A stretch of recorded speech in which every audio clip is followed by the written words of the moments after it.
foundation of morality, it is important to define who we are, how we should act, and what's best for the world. If you desire to build your own foundation, I hope this video helps you. When it comes to a foundation of morality and systematically teaching it, I would tell people to do the following 3 things. First of all, define love as 3 categories. There's self-love, there's relational love, and there's collective love. And with these 3 types of love, it's important to understand that you have to balance them out, because too much of one of them can become toxic. Too much self-love can become arrogance or even narcissism. Too much relational love, and you can become codependent at a toxic level, and can also lack a significant amount of growth on a personal level, because learning to be alone is important for growth. And finally, too much collective love can end up in self-sacrifice or neglect towards a partner. An example of self-sacrifice can be when people go to the army, and unfortunately their families suffer, and many times even their own lives. Not to condemn that decision, but it's to say that it does have consequences to go too far into collective love. As we know, sometimes it can be considered heroic, but other times it's just considered necessary through the lens of a political agenda. So now that we defined love, we have to ask ourselves, is my current way of seeing the world and loving enough to make the world better? And newsflash, it's not. Because the way most people love is transactional, meaning that they only love when it's an exchange. And as you can see, the whole world does that. And that's why the world feels so cold and lonely. Because we only do good when it benefits us. Does that make sense? So clearly, transactional love is not the answer. It leaves the world being a dark, cold place. So, this is where we begin step 2. Step 1 was defining love. Now, step 2 is that we have to expand our beliefs to a spiritual level. Because what happens when we don't believe in the spiritual is that we justify transactional love as the correct choice, because we don't have a bigger purpose, and we don't see any type of reward for doing good deeds. This is where true spiritual people often stand out, be it religion or else.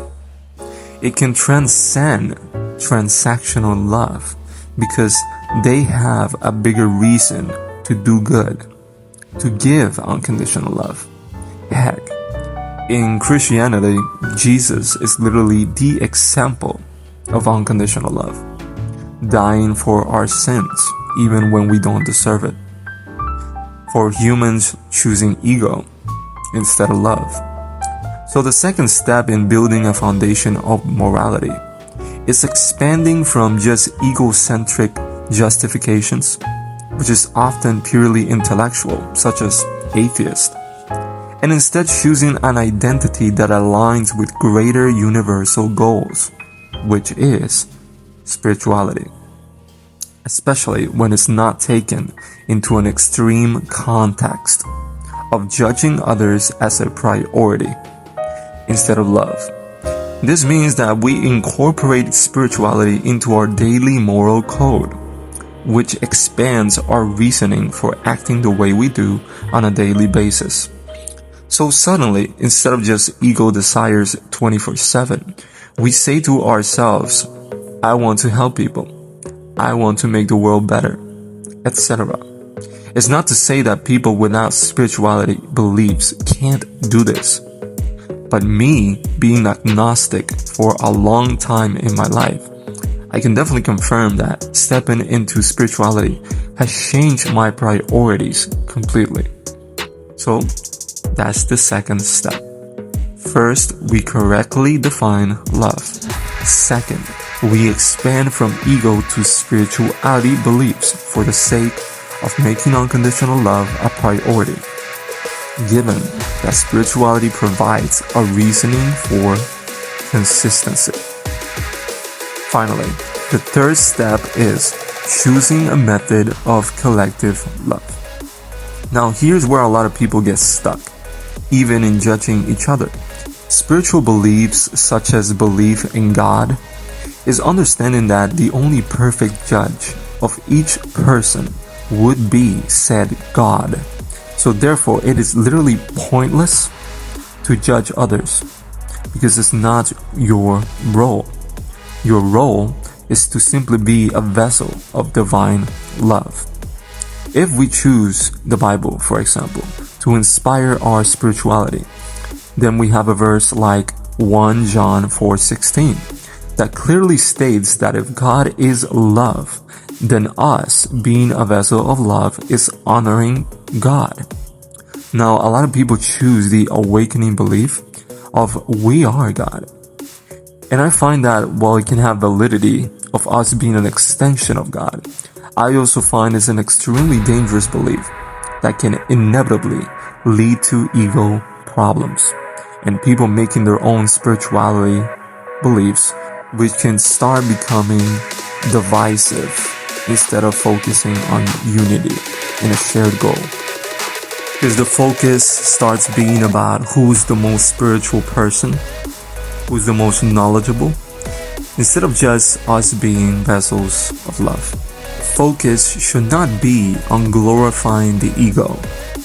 The focus should be purely on us being a vessel of love together.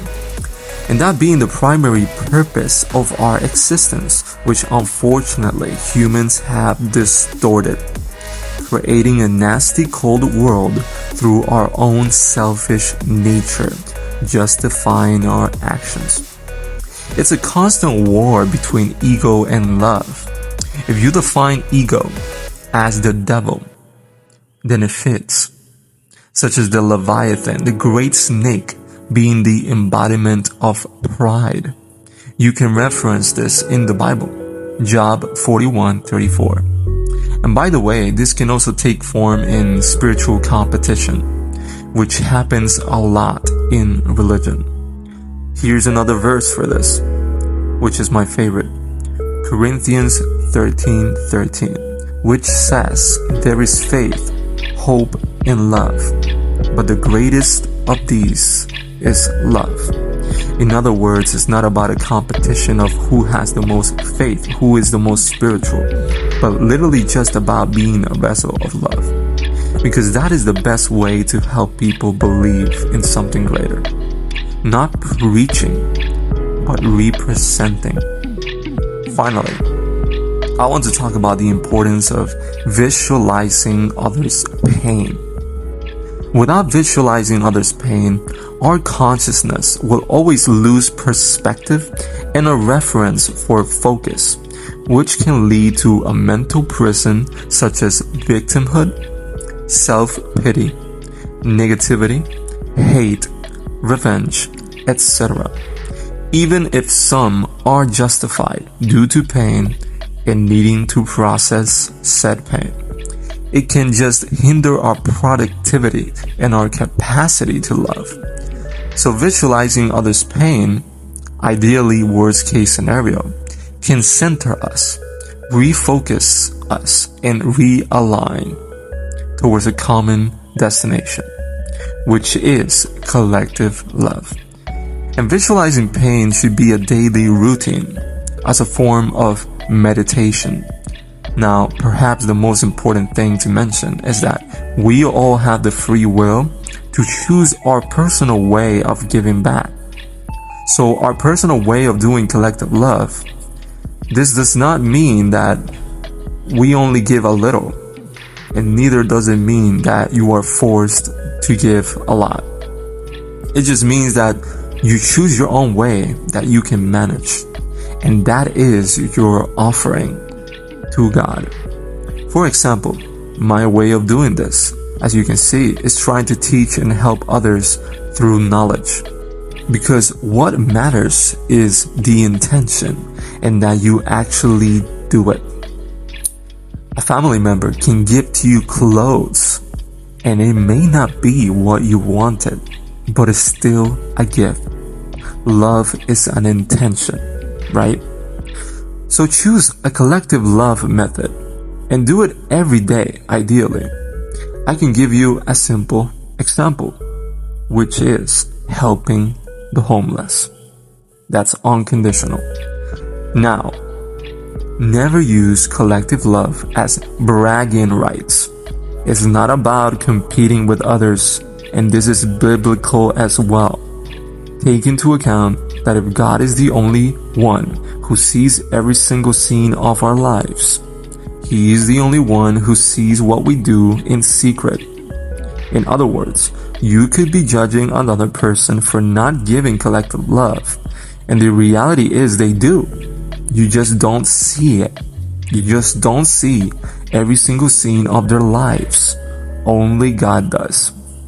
So you judge them based on what you see, which is incomplete.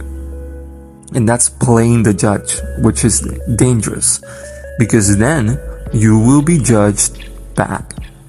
Matthew 7:1-2 says, "Do not judge, and you will not be judged." And trust me, it's a losing game, because we all have acted through ego millions of times. We all choose ego way more often than we choose love. If we were held accountable for each ego decision, we wouldn't even have free will. That's the whole point. People want justice based on what they can see and what they choose to reclaim. But the reality is, ego decisions begin at a micro level. And we would have to be literally robots if we were to act precisely as we should always. If love is the goal and the rule we can't break. So in summary, define love correctly. Balance them out. Expand from ego to spirituality, with the goal being collective love as a primary focus of our identity. Visualize others' pain as a daily routine, so we can stay centered and always giving back. We all can choose our particular method of collective love, and I suggest it's detached from personal ego desires, but just purely beneficial to the other person. Because sometimes, even through helping others, we can feed our own ego narrative agenda. I hope that helps. This has been Sun's Shadow, and I hope you allow me to help you further. If so, please subscribe. Much love.